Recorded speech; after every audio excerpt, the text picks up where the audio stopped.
வணக்கம் நண்பா, நம்ம இன்னைக்கு இந்த வீடியோவில் பார்க்க போகிறது தி ஒடிசி. இந்த படத்தோட மூவி ரிவ்யூ தான் பார்க்க போகிறோம். இந்த படத்தோட ஒன்லைன் எடுத்துக்கிட்டீங்க அப்படின்னா, நம்ம நாட்டோட மன்னன் ட்ராய் நாட்டை வந்துட்டு எதிர்த்து போர் புரியறதுக்காக தன்னோட படைகளை கூட்டிட்டு கிளம்புறாப்ல.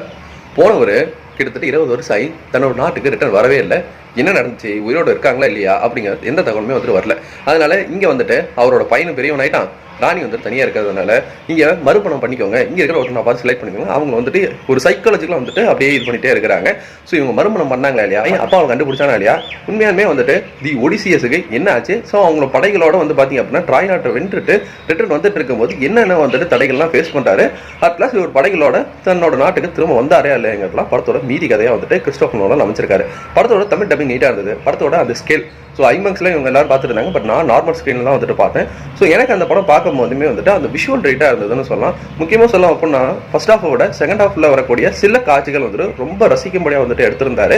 ஸோ என்னடா இவ்வளோ பிரம்மாண்டமாக இவங்க யோசிச்சு எடுத்திருக்கிற அந்த விஷயங்கள்லாம் நம்மளால் கற்பனை கூட நினச்சி பார்க்க முடியாத அளவுக்கு அழகாக இருந்தது. முக்கியமாக வந்துட்டு கடலில் பயணிக்கிற நிறைய ஷாட்ஸ் வந்துட்டு ரொம்ப வந்துட்டு பார்த்தீங்க அப்படின்னா சூப்பராக இருந்தது. நாமளே அவங்க கூட சேர்ந்து ட்ராவல் பண்ணுற மாதிரியான ஒரு சுச்சுவேஷன் வந்துட்டு அமைச்ச மாதிரி இருந்தது.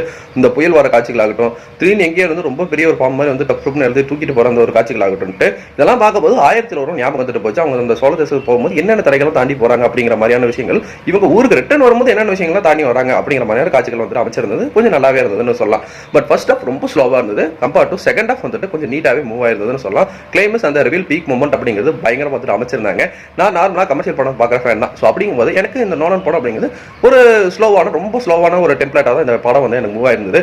எல்லாருமே ரொம்ப அப்படியே பொறுமையாக பேசிட்டே இருக்கிறாங்களே தவிர எனக்கு பக்கமான ஒரு மசாலா படம் அப்படின்னு பார்க்குற ஒரு ஃபேனாக எனக்கு இந்த படம் பார்க்கும்போது எனக்கு பெருசாக செட் ஆகலாம். பட் கிறிஸ்டோபர் நோலன் நீங்கள் எல்லாருமே படத்தை வந்துட்டு பயங்கரமாக என்ஜாய் பண்ணிட்டு இருக்கிறீங்கிறது எனக்கு நிறைய சோஷியல் மீடியா பார்க்கும்போது தெரிய வருது. ஸோ நீங்கள் இந்த படம் பார்த்தீங்கன்னா உங்களுக்கு எப்படி போகுதுங்கிறத ஒரு நார்மல் ஆடியன்ஸாக வந்துட்டு என்னோட கமெண்ட் செக்ஷன் வந்துட்டு மென்ஷன் பண்ணுங்க.